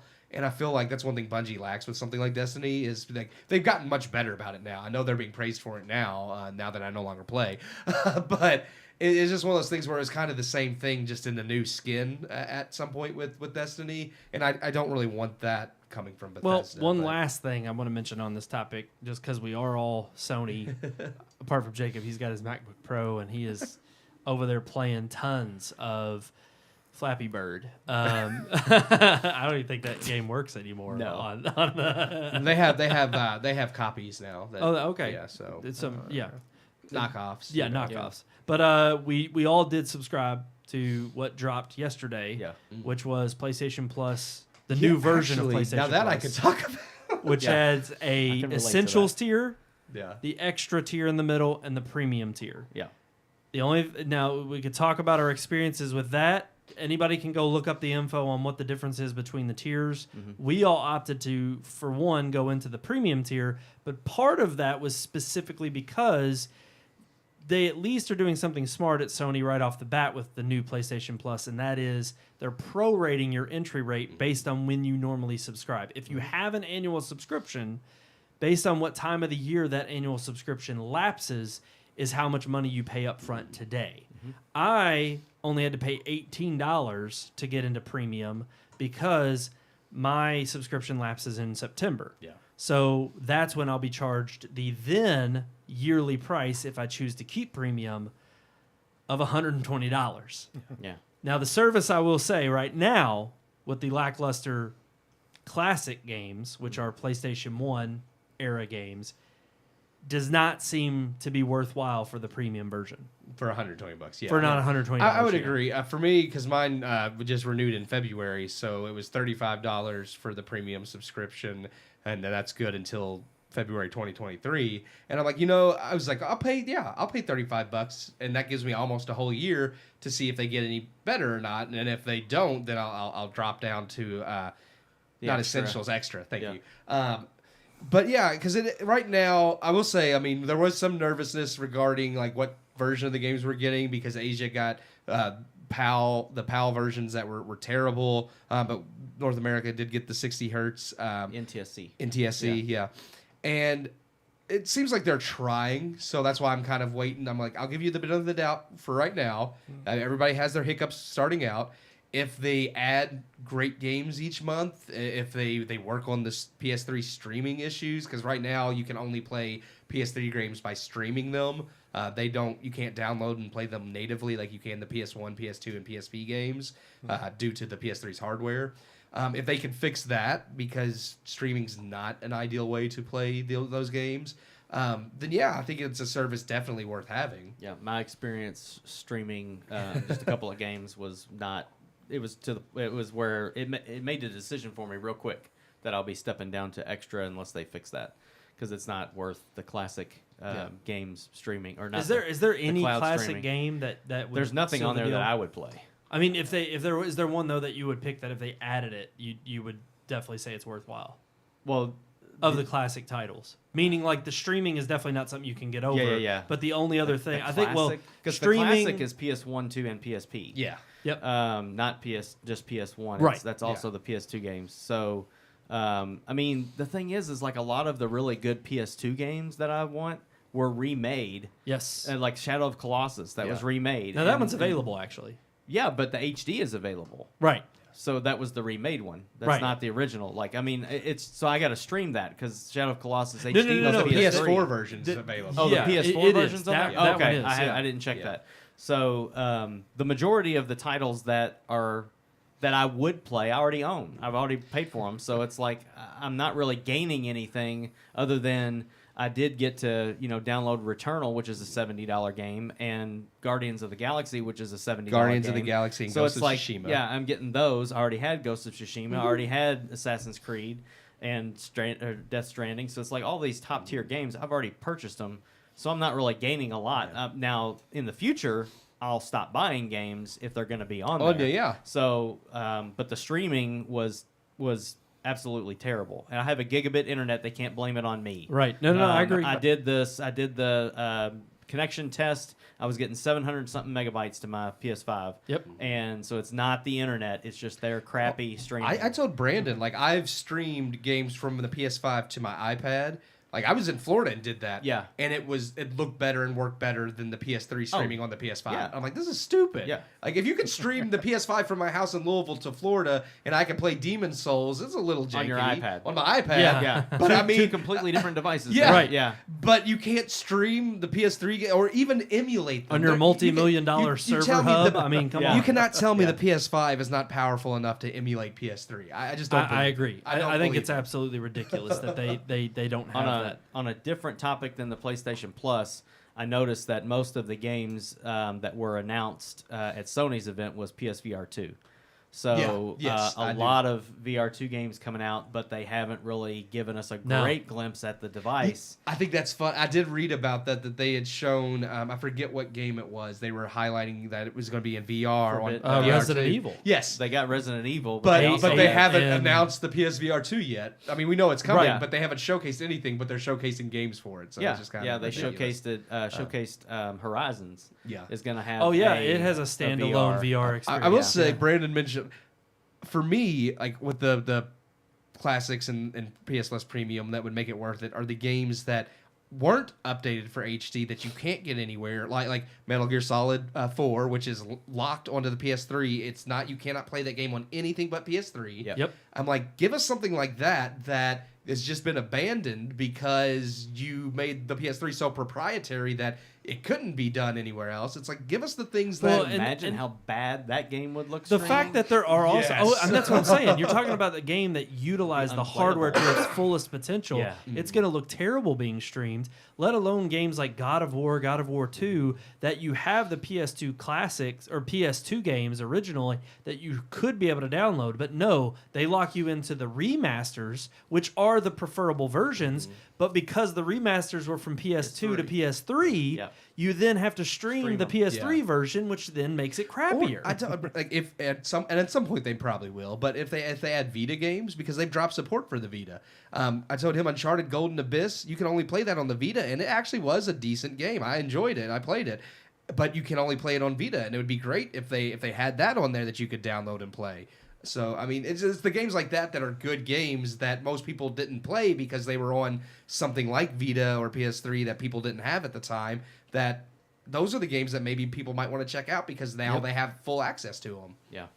But I do think that they were smart in doing the prorate. I think what they're doing, and I'd already discussed this with y'all earlier, I think Sony's plan is to see just how many people they get adopted early on to see what kind of drive I'm trying and to see if they'll success. adopt me. Well, they may, Keith. I don't know many people that would. Yeah, you're on thin ice. But if they get a lot of subscribers up front, and then honestly, also if there's these subscribers who push back and really gripe about some of their complaints, I really do hope that Sony takes that feedback to heart and says, okay, these are our most beloved fans that want to subscribe to the highest tier for these experiences. We've got to give them what they want. They really took it to heart with PlayStation Now. So how many years was that out? And people complained since the I know. dawn of its existence, and they never fixed it. Well, and then now with this upgrade to PS Plus, which is supposed to transition people away from that, and it's obsolete now. You can't use it. Yep. But then a lot of the games that were available to stream on there are no Went longer away. available. Yeah. And that's the other thing that it's like I'm kind of screwed because I only have really 2 months. Because the way they're doing it is the essential tier gets their free bout of games, which is 3 games, Mm-hmm. 1 free PS5, 1 free PS4, and a PS. Or no, that's it.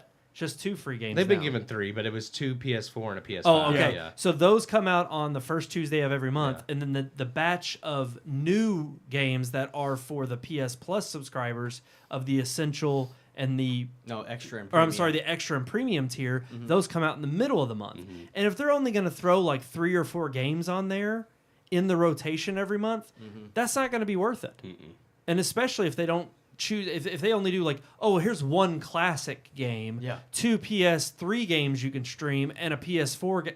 No, that's not going to be good enough. I want a bundle Well, of heck, games. there's only like 3 PSP games total on there right now. Yeah. I'm just like, y'all really broke Where's the bank with Portable that Ops? one. MGS Portable Ops. All right, that's it for this episode. We turned that segment around. We made it. Yeah, we did. We made it.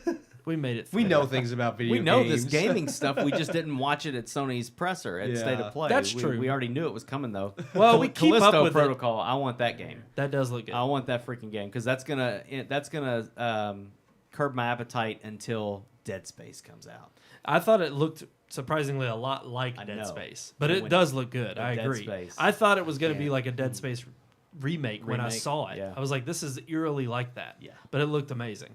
Alrighty, guys, thank you all so much for tuning in. Right there at the bottom of your screen, we've got our social media. Like, share, subscribe, hit that bell icon for all our notifications. Red Moon Book, Red Moon Tweet, Red Moon Picks, and search for Red Moon Productions on YouTube. Catch us live every single Tuesday night at 9 p.m. right here. We went a little long tonight. Thanks to our buddy Jacob. Glad to have you. Don't blame it on him. He didn't talk you. very much. He's like, I've been just sitting over here chilling. yeah. It was more so, I think, since you won't be on air next week. We had Yeah. Thank you for reminding our viewers. Yeah. Yes, because that is true, Jacob. Would you like to tell Jacob them? knows more than we do.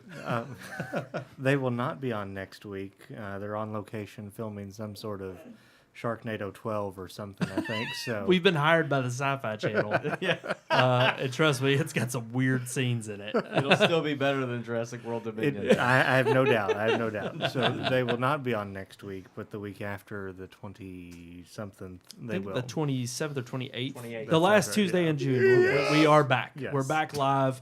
We got a rerun next week. A great best of show, of course, as always.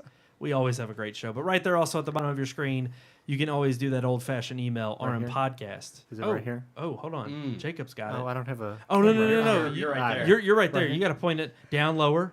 Keep going. Keep going. Oh, keep man. going. Whoa. Oh, keep going. Keep pointing down there. Keep going, right? I think keep going. I think the show's rating has changed. Now. Right there. Oh, that did change at the beginning of the show. you're tickling it. You are tickling it. RMPodcast at Red Moon I like the way Productions. Jacob tickles it. .com.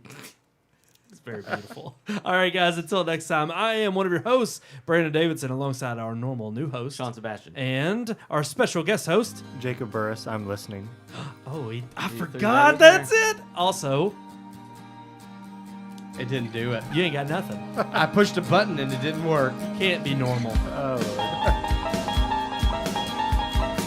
We hope you enjoyed this week's episode. For more reviews, previous podcast shows, and everything Red Moon, visit our website, redmoonproductions.com. You can also like us on Facebook or follow us on Twitter by searching for Red Moon Productions, LLC. We'll see you at the movies.